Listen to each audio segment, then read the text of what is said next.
Now I'm Elijah. I'm 30 years, 31. Yeah, I'm a plumber. And my friend is Christian.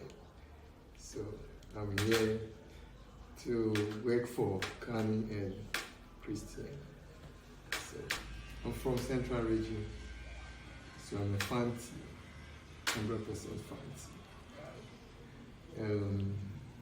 I came to Accra. I've been here about 15 years ago.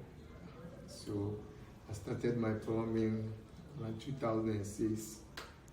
Yeah, and then I've been doing it to survive. Then I think I have something that I'm doing. I'm in building. I have a small plot of land which I'm still working on it. I have a wife. I have 2 kids. They are twins, actually.